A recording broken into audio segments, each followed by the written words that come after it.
वो आए थे, देकर गए हैं।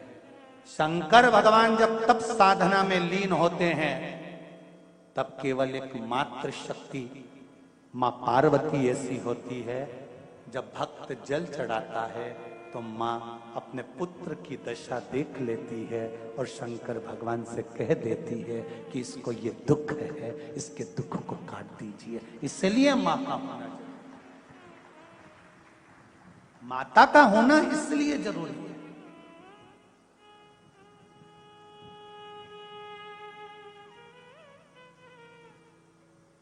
बस इतनी कृपा करना कि अपने हाथ में रखना। दुख आए, जीवन में कष्ट हो तो शिव का धाम मत छोड़ो।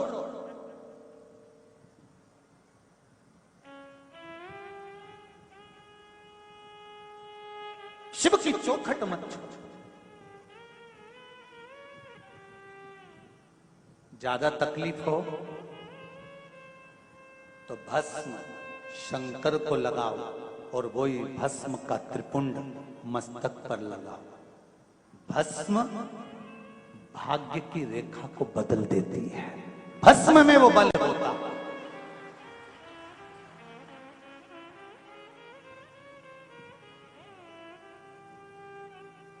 भस्म में वो बल होता है कि भाग्य की रेखा को भस्म बदल देती है।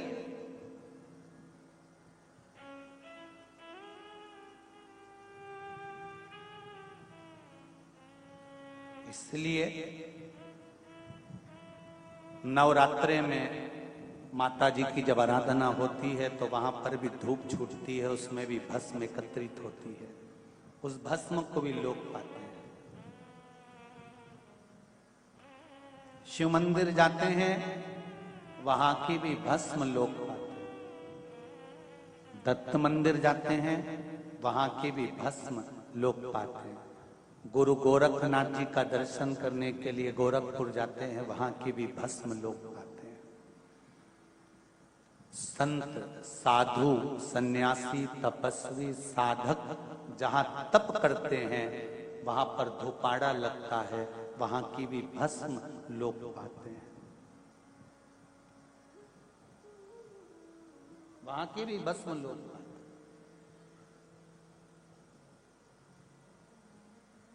भस्म साधारण नहीं होती।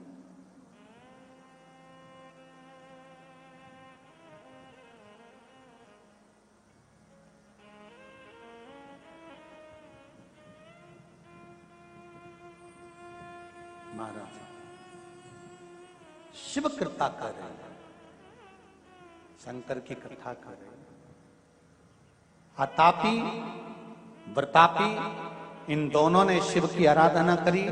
अलग अलग शिवलिंग का निर्माण करना।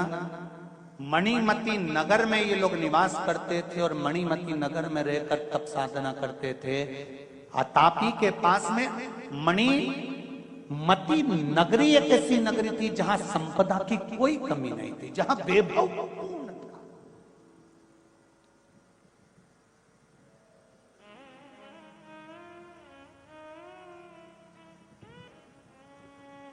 हैदराबाद क्यों कहते हैं इसको भाग्यनगर?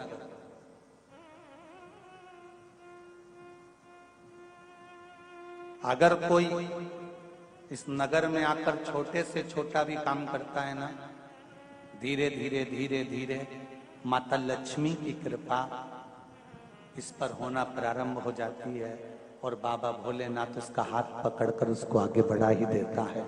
इसलिए इसको भाग्यनगर कहते हैं।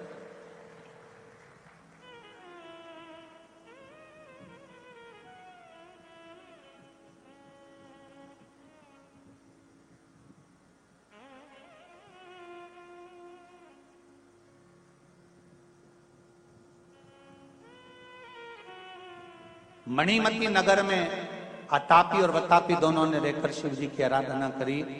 शंकर भगवान प्रसन्न हो गए, मांगो तुम्हें क्या चाहिए।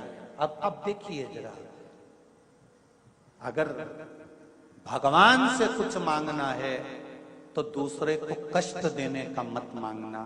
भगवान से कहना, भगवान देना हो तो दीजिए, जन्म जन्म का वो है, मृत्यु देने वाला भी वो है, और विवाह शादी कराने वाला भी वो है। उसके हाथ में रखा है कि कहां होगा संबंध,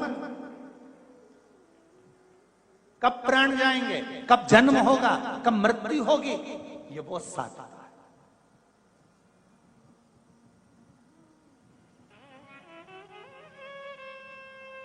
उसके सिवाय कोई नहीं।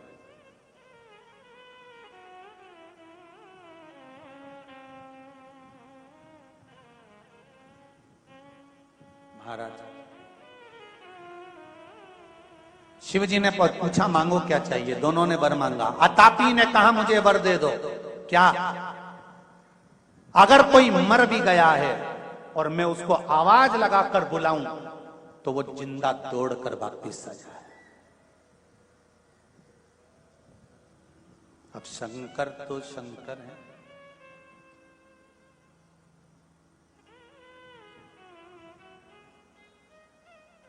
रावण ने तो शंकर भगवान से उनकी धर्म पत्नी तक मांग ली थी। कथा सुनाई थी, आप लोगों को सुनी थी, शिव महापुराण कथा में वर्णन किया था। रावण ने शंकर भगवान से जाकर कैलाश पर माता पार्वती को मांग लिया था कि पार्वती दे दीजिए। शिव जी ने कह दिया तथास्तु, ले जा।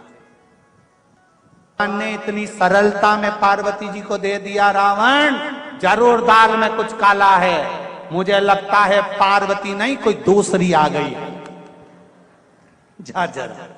और रावण फिर गया, जो उस डोली में जाकर देखा तो वहां पार्वती नहीं थी, मां काली बैठी हुई थी। रावण डर गया, शंकर जी के पास भाग कर गया, कहने लगा मुझे नीची है, आप वापिस धर्म। भगवान शंकर ने कहा इन नवरात्रि है, अभी तो तूने एक ही रूप देखा है, चंद्र घंटा और कुसमांडा और कालरात्रि तो देखी ही नहीं है। रावण बोला नीची है, मैं नवरात्रि का व्रत रख लूंगा और इसको नहीं ले। अरे हाथ जोड़ो, इसको वापिस धर। नहीं ले जा तो तुझे ले जा।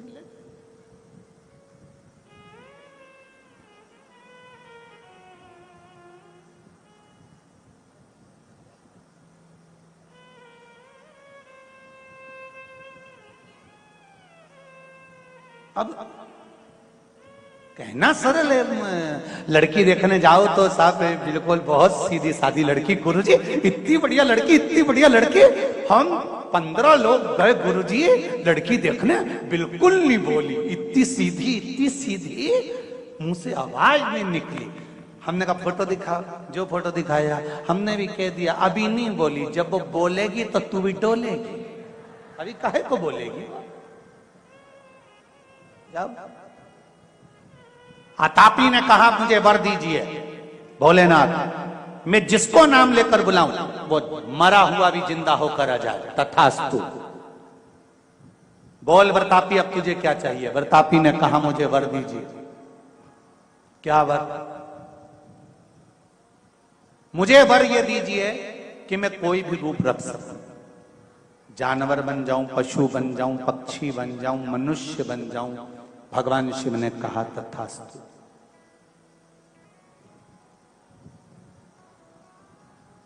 अब ये थे तो असुर, राक्षस, दोनों ने विचार कर लिया, चलो अब अपने घर में संतान नहीं, किसी एक ऋषि के पास चलते हैं, ब्राह्मण के पास चलते हैं, संत के पास चलते हैं, और वहां चलकर ब्राह्मण से संत की कामना करते।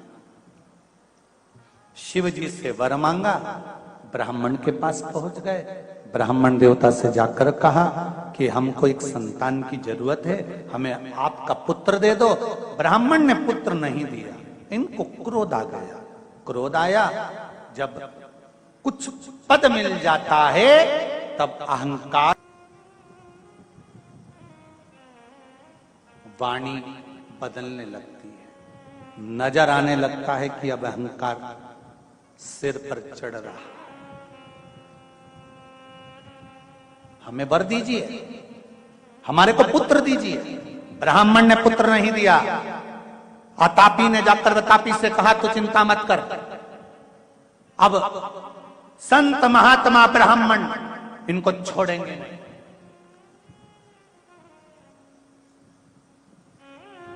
प्रतापी ने कहा, तापी अगर हम संत ब्राह्मणों को मारेंगे तो लोग क्या कहेंगे? अरे तू क्यों चिंता करता है, हम संत ब्राह्मण को ऐसे मारेंगे ही नहीं। क्या करोगे तो फिर? कुछ लीला दूसरी करेंगे।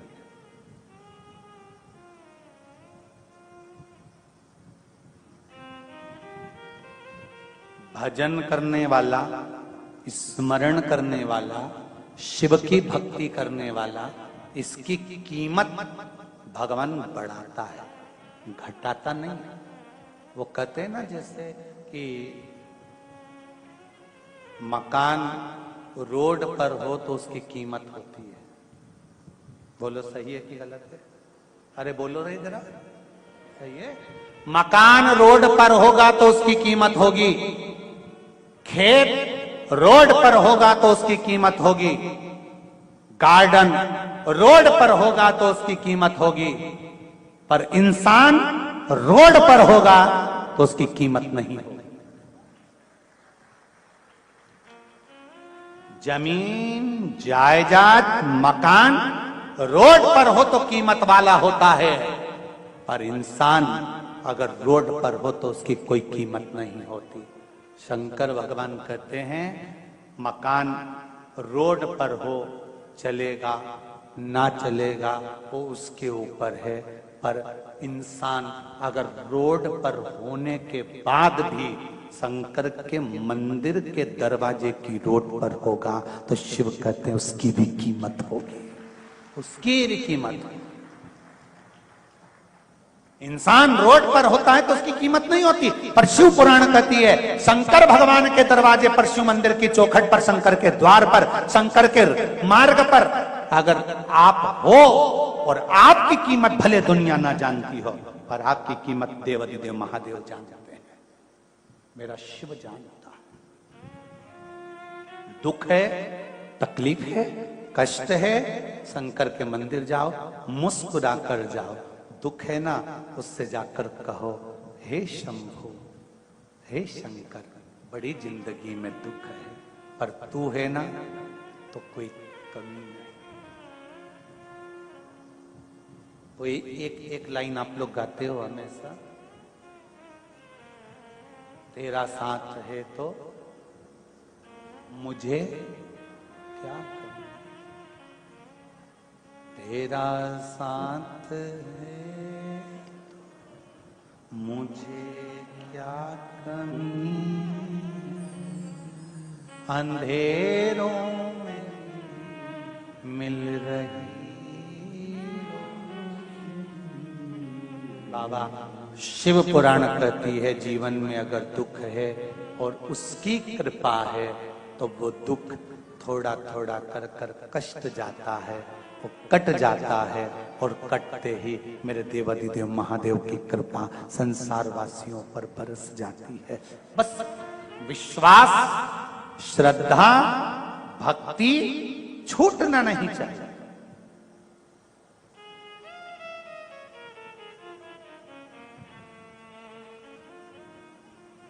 भक्ति टूटे ना